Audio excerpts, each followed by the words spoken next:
നമസ്കാരം. Petrol, diesel വില കുറയ്ക്കുന്നതുൾപ്പെടെ വമ്പൻ പ്രഖ്യാപനങ്ങളുമായി തമിഴ്നാട്ടിൽ DMK പ്രകടന പത്രിക.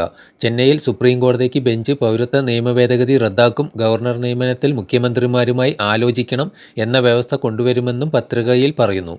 നാമനിർദ്ദേശ പത്രിക സമർപ്പിക്കാനുള്ള സമയം ഇന്ന് ആരംഭിച്ചതോടെ DMK, അണ്ണാ-DMK സ്ഥാനാർത്ഥികളെയും പ്രഖ്യാപിച്ചു.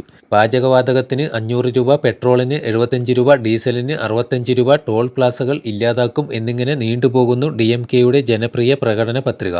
കനിമൊഴി MP സംസ്ഥാന വ്യാപകമായി സഞ്ചരിച്ച് തയ്യാറാക്കിയ പത്രികയാണ് മുഖ്യമന്ത്രി MK സ്റ്റാലിൻ ഇന്ന് പുറത്തുവിട്ടത്.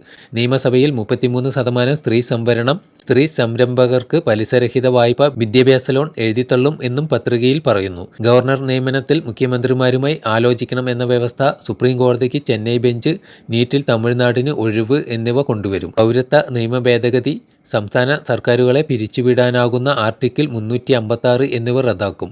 ഏകവ്യക്തി നിയമം, ഒരു രാജ്യം ഒരു തെരഞ്ഞെടുപ്പ്, പുതിയ വിദ്യാഭ്യാസ നയം എന്നിവ നടപ്പാക്കില്ലെന്നും DMK വാഗ്ദാനം ചെയ്യുന്നു. ഇതിനോടൊപ്പം 21 സീറ്റുകളിലെ സ്ഥാനാർത്ഥികളെയും പാർട്ടി പ്രഖ്യാപിച്ചു.